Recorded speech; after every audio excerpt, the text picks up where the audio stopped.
A Better Business Bureau study was conducted to learn about the inner workings of online romance scams, and provide potential targets and reputable dating services with knowledge needed to avoid this widespread and devastating fraud. The study revealed a massive number of fraudsters are using these sites to gain unsuspecting people's trust to steal their money. The scheme sometimes takes months to build a trusting relationship before the scammer asks for money, usually for an emergency or transportation, from the person they have conned into a relationship. Victims in the US and Canada have reported losing nearly $1 billion over the last 3 years, and BBB suspects this is only the tip of the iceberg, as most people do not file complaints with Better Business Bureau or law enforcement. The emotional harm to victims is even more painful. People who are emotionally shattered by learning that someone they were in love with was a fraudster sometimes even commit suicide. While some romantic online deceptions are called catfishing, Better Business Bureau makes an important distinction between catfishing and romance scams. In a typical catfishing scheme, the catfisher sets out to deceive his or her victim, but does not at first intend to take money. In a romance scam, the perpetrator intends from the beginning to defraud the victim. Romance scam victims may be male or female, young or old, straight or gay. The common denominator for victims is that they believe in true love, and they believe they have found it. One expert estimates that at any one time there may be 25,000 fraudsters online with victims. One company that screens profiles for dating companies says that 500,000 of the 3.5 million profiles it scans every month are bogus. The Better Business Bureau estimates that there may be more than 1 million victims in the US alone, and they may well be people we know. Victims rarely speak out, because they are humiliated and embarrassed that they have fallen for a scammer. The US military says that they have heard from thousands of victims who thought they were dealing with someone in the armed services. This is a major problem around the world.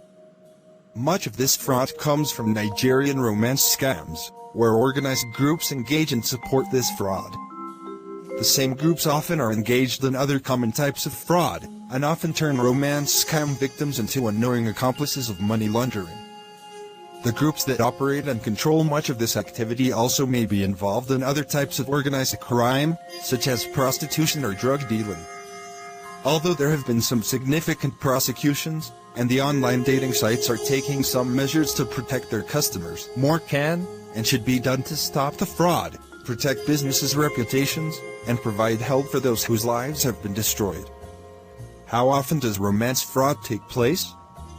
Over the last 3 years, US consumers who have filed complaints about romance scams reported losses of nearly $1 billion. The FBI's Internet Fraud Complaint Center, IC3, estimates that romance fraud causes the greatest dollar loss of any fraud or scam that affects individuals, with the exception of investment frauds.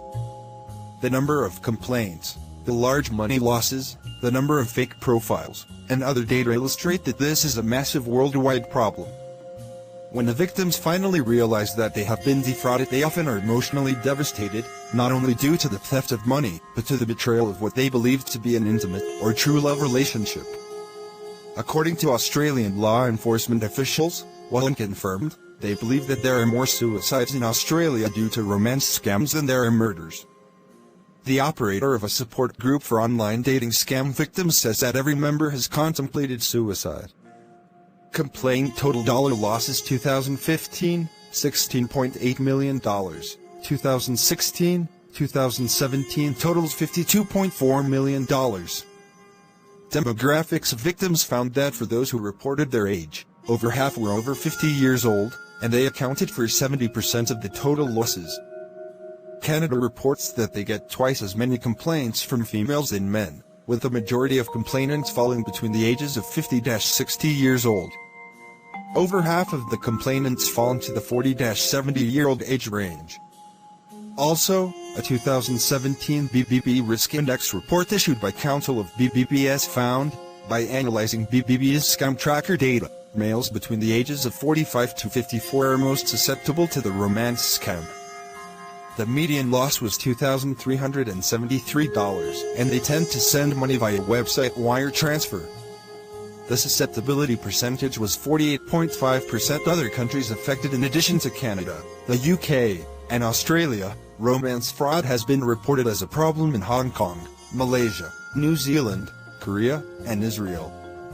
What effect does this have on victims? The most obvious result of this fraud is the substantial loss of money. There are regular reports in the media of even victims that do not lose money may face serious emotional issues when their relationships end. Victims who lose all their money are in desperate financial and emotional straits. Some require public assistance once their money is gone. That's all for now. Stay tuned for part 2 of this 3-part series on online dating scams and catfishing.